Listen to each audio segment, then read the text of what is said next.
Hello everyone and welcome to another episode of Agave Talk, your number one source for everything agave.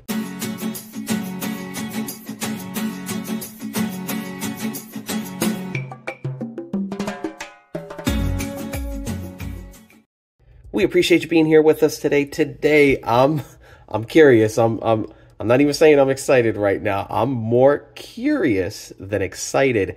You're along this journey with me. I'm checking out this brand 1903 Mezcal. This is an Espadin Artesenal coming in at 42%.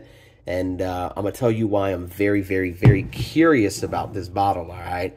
So many of you may not know, but there is a federal consumer protection agency in Mexico. It's called Profeco. Why am I starting this video talking about federal agencies in Mexico, right? So Profeco, again, the Federal Consumer Protection Agency, they actually had a laboratory do studies. They're protecting consumers, all right? And this is behind the scenes stuff you don't ever think of when we're thinking about brands. But they did studies on a ton of mezcals. They're always checking mezcals, tequilas, right? Making sure that they're actually doing and saying what's in this bottle. So they actually did a study back in 2022, all right? And they found that this brand and a handful of others are actually being mislabeled. So therefore, they actually put sanctions on them. They actually, put penalties to them. And in the case of one brand, they completely removed it from the market. Why is this sitting in front of me right now? Well, if you even look at their social media, their last social media post was in 2021.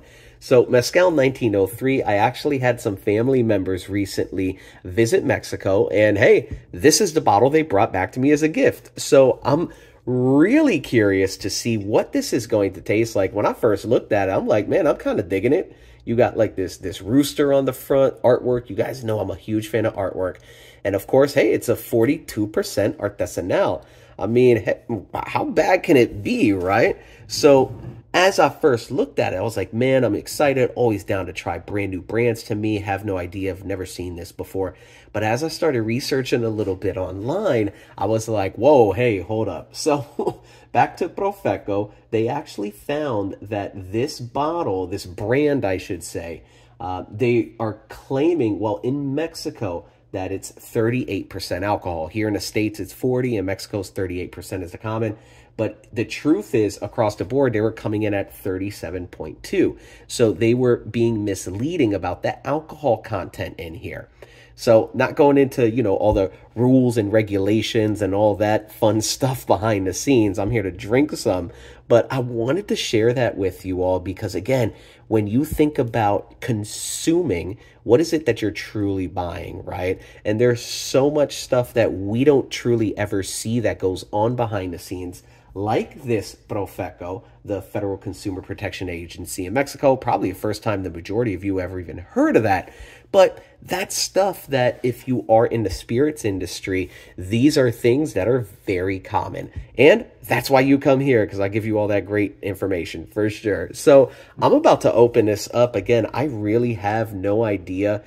There's really no information about this brand online. So I'm excited right now, completely unopened. And other than that, I really have no information about this bottle. If you do, please drop that down in the comments below. But even too, for being picked up in Mexico, this is 42%. There is no labels anywhere on this. It is actually, it is in Spanish, right? But there's no regulatory mezcal sticker. There's nothing. I might have some real contraband in my possession right now, and if that's true, there's only water in this. There's actually, I just picked up the bottle. There's only water in here. All right, guys. So I'm gonna open this up. There's no perforation on the top, so hopefully this plastic. Okay, the plastic there is coming off easy, and hey, I appreciate you being here. Let your bottles pop. There we go. Looking at the bottle, just a wood stopper, and man, I'm so curious. You guys know I bring you some weird things sometimes, some funky stuff. You're only going to see that here, and I appreciate you being on this journey. So with that being said, if you have not done so already, hit that like and subscribe, as well as follow us on Instagram at Agave Talk. Mezcal 1903. Man, let's see. The bottle itself, I mean, it's kind of cool. You got like this embossment at the top. Looks like some corn on the cob. It's a piña, like you can actually feel it. You got your roosters, got like these real like Calle Ocho, Miami vibe roosters going on with some agaves, the hummingbirds as well. But outside of that, like I said, I have no idea what 1903 means. It is a Mezcal Artesenal, so hey, pretty solid, you know, production methods above just a regular Mezcal, but it's nowhere near an Ancestral, and it is coming in at 42%, complete Espadin. All right, so taking a sniff of this.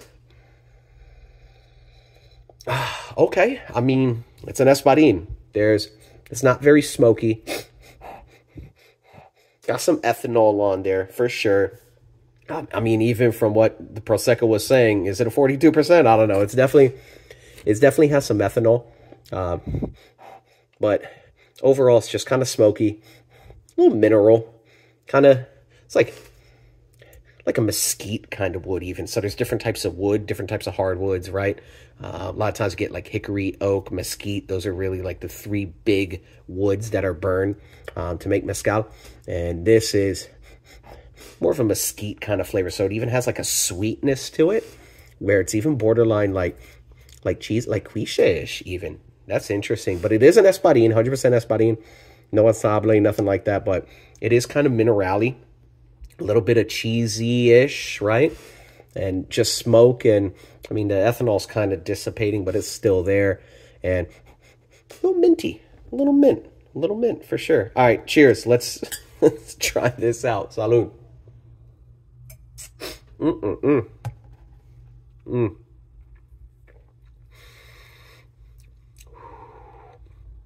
Okay. That's not bad. It comes and goes, though.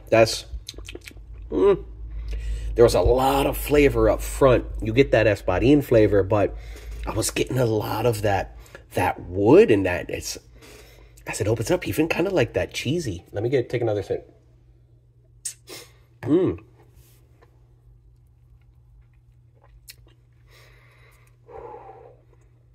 Oh yeah, on that very first sip where it enters my palate, you're getting the Espadin. You're getting a great balance of smoke for sure and wood. You're getting kind of that mineral, slight like minty cheesiness to it. But other than that, it's gone. Like it's in and out. The ride is not very long. It's right in your face. That was actually a very like, woo, okay, we're here. That's a lot of great flavor. But then it's gone. That's unfortunate. Let me take this last sip.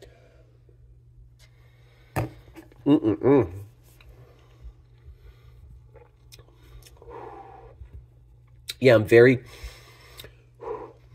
curious, and I didn't give you the legs and tears, but I mean, in the glass, it's looking kind of, nah, it's kind of dissipating pretty quickly. But overall, I mean, that was some great aromas, and even on the palate, the taste of it was pretty solid, but it's gone. No ethanol whatsoever on the palate, which was really nice, even at 42%. And it does taste a little bit more full strength. Not sure if this is part of that, you know, batch, or how they got caught, you know, saying it was 38, but it was really 37.2, I believe it was. So even with this being 42%, like, I don't know, a lot of mystery behind this bottle, but hey, it's in my possession. And again, it's water. Sorry, guys, this is all completely water. But no, man, I love and I drink everything and anything. That's why I encourage you all, go out there, find that weird bottle, buy it, grab it, whatever, accept it, like, because you know what? It's a journey. It's an exploration. And the more you drink, the better your nose gets trained and the better your palate gets trained to find different flavors and different smells for sure. But overall, 1903, this is pretty solid. I mean, I'm enjoying this. And it's funny because you don't see it on camera, but the cork, as much as I push it down, it wants to keep popping out. And then it's like at this weird angle and it keeps wanting to escape. Man, that's interesting.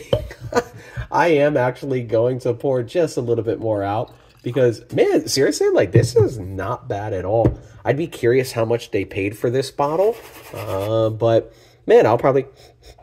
Yeah, that's solid. I'll find that out, and who knows? Maybe I'll update. I probably won't, though. I'm just going to be honest, all right? Ain't nobody got time for that. So with that being said, I appreciate you being here. If you have not done so already, please hit that like and subscribe, as well as follow us on Instagram at Agave Talk, all right? Cheers, last sips here, and thanks for being here with us.